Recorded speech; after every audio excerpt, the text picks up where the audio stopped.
অসংখ্য ধন্যবাদ স্যারকে, খুব মূল্যবান আপনাদেরকে পরামর্শ দেওয়ার জন্য। মাঠ দিবসের পর্যায়ে আপনাদের মূল্যবান কথা বলবেন আমাদের এই কুমিল্লা অঞ্চলের কৃষি সম্প্রসারণ কুমিল্লা অঞ্চলের প্রধান অতিরিক্ত পরিচালক জনাব কৃষিবিদ জনাব মেহমুদ আমজাদ হোসেন স্যার। স্যারকে মূল্যবান পরামর্শ দেওয়ার জন্য বিশেষভাবে অনুরোধ করছি। আসসালামু আলাইকুম।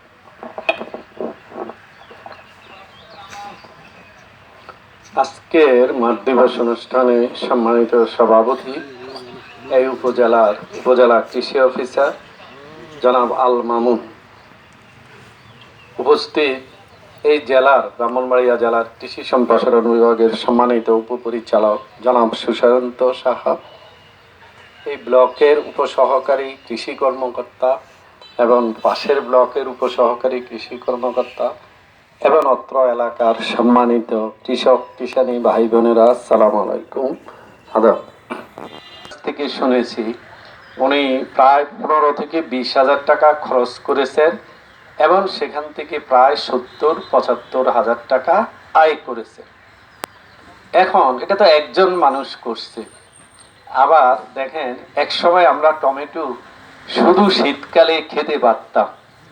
এখন থেকে 15 বছর বা 20 বছর আগে সারা বছর টমেটো খাবো এটা চিন্তা করতে পারি নাই, কিন্তু মানুষ তো খেতে চায়।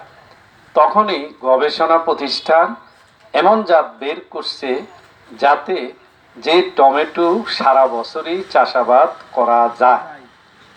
আর এই কথাও মনে রাখতে হবে, নর্মালি শীতকালে সাধারণত টমেটো হয়, গ্রীষ্মকালে যে টমেটোটা হয় এটা চাষের কৌশলও একটু ভিন্ন, একটু পরিশ্রম এবং ফলন শীতকালের চেয়ে কম হয়, কিন্তু লাভজনক হয়। দামটা কিন্তু 3 গুণ, 4 গুণ, 5 গুণ, 10 গুণও থাকে। তাহলে ওই দিক দিয়ে কিন্তু পোষাইয়া যায়, ঠিক কিনা? এরকম দেখেন, বর্তমানে এই যে পেয়ারার কথাই যদি বলি, ফল এখন সারা বছরই পেয়ারা। আগে আমার মনে আছে, আমরা যখন ছোট ছিলাম একটা সিজনে শুধু পেতাম।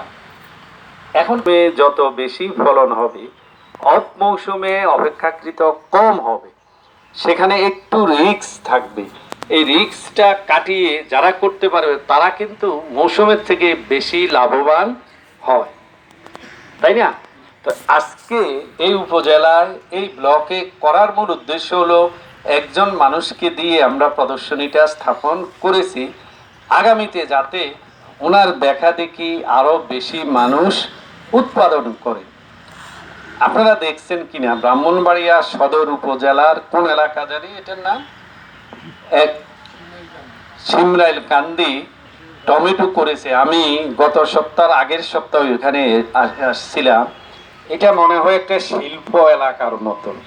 উনি লক্ষ টাকা না, আমার কাছে মনে হয় উনি 180-200 টাকা থেকে বিক্রি করা শুরু হয়েছে এবং খালি টমেটোই দামও বেশি পেয়েছে। নিশ্চয়ই সেখানে সে এটার মধ্যে যত্ন বেশি করা লাগছে, অনেক লোক এখানে কাজ করার সুযোগ হয়েছে এবং নিজেও লাভবান হয়েছে। সবচেয়ে বেশি জিনিস সুবিধাটা হলো, উনি উৎপাদন করছে বলেই সারা দেশের সকল মানুষই কিন্তু খেতে পারছে। বুঝাইতে পারছি কিনা? এইভাবে কৃষি আগে এক সময় ছিল করতেছি মানদাদা আমলে যেইভাবে, এখন কিন্তু সেইভাবে না। এখন আমাকে নতুন জাত নিয়ে আসতে হবে। আপনি যে উপসহকারী কৃষি কর্মকর্তা আছেন, উনি দেখেন এখন নতুন নতুন জাতের কথা বলে। এই নতুন জাতগুলা গবেষণাগার থেকে বের করে নিজেদের কাছে রেখে দিলে তো হবে না, এটা মাঠ পর্যায়ে চাষাবাদ করলেই তো লাভবান হবে। উনি সাপোর্টও না হয় তাইলে আপনি করবেন না, যেহেতু আপনি বলছেন লাভজনক, আবার অন্যরাও করবেন। এইভাবে করার মাধ্যমে কি হবে, 4 জন করলে 4 জনই লাভবান হবে, 5 জন করলে এইভাবে লাভবান হবে এবং এলাকার মানুষও এই পুষ্টি সমৃদ্ধ অসময়ে টমেটো খাবে। যখন টমেটোর দাম অনেক বেশি থাকে তখন সবাই খুব আগ্রহ সহকারে খায়। ভরা মৌসুমে যখন 10 টাকা 15 টাকা হয়ে যায় তখন আবার সবাই আর টমেটো খেতে চায় না। তবে এটা মনে রাখবেন, ভরা মৌসুমের যে কোনো সবজি সবচেয়ে বেশি কিন্তু স্বাদ। আপনি ওই মৌসুমে কম দাম বলে তার পুষ্টি উপাদান কিন্তু একটুও কমে না, বরঞ্চ আমি অনেক জায়গায় বলি